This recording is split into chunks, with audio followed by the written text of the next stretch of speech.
Ijod maktabi bu nafaqat bilim olish, balki o'z qiziqishlaringiz va iqtidorlaringizni kashf etish, rivojlantirish uchun ajoyib imkoniyatlar yaratib beradigan muassasa hisoblanadi. Bu yerda har bir o'quvchi o'ziga xos ijodiy fikrlaydigan, tashabbuskor shaxs sifatida shakllanadi. Bizning maktabda zamonaviy dars xonalari, kutubxona, studiyalar, teatr sahnasi kabi barcha sharoitlar yaratilgan. Eng muhimi, bizga saboq berayotgan ustozlar bu o'z ishining ustalari, tajribali va mehribon insonlardir.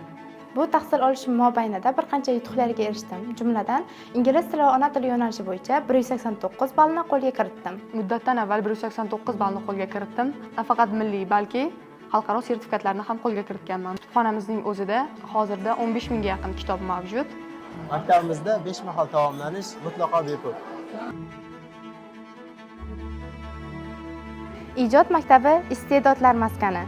Ushbu maktabda o'quvchilar o'zlarining fikrlarini mustaqil bayon qila olish, sahnada o'zini erkin tuta olish kabi bir qancha qobiliyatlarni shakllantirishi mumkin. Bizning maktabimizda bundan tashqari mashhur yozuvchi va ijodkorlar bilan turli xil davra suhbatlari bo'lib o'tadi. Maktab o'quvchilari o'z oldilariga qo'ygan maqsadlarni to'g'ri tanlashda va o'quv motivatsiyasini shakllantirishda psixolog ko'magi ham mavjud. You can be the best or you can be the worst. Your future is in your hands. The best educational atmosphere is waiting in our school. Welcome to our school. Bugungi kunga kelib, maktabimiz o'quvchilarining 7 nafari oliy ta'lim muassasalariga kirish uchun to'planadigan ballning eng yuqorisi 189 ballni qo'lga kiritishdi. Bu quvonchli hodisa.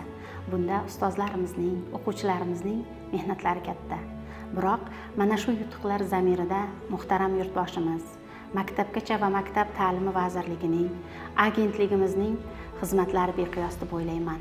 Nimagaki, mana shunday sifatli ta'lim uchun, ijodiy muhit uchun yaratilgan qulay shart-sharoitlar barchamizni ilhomlantiradi.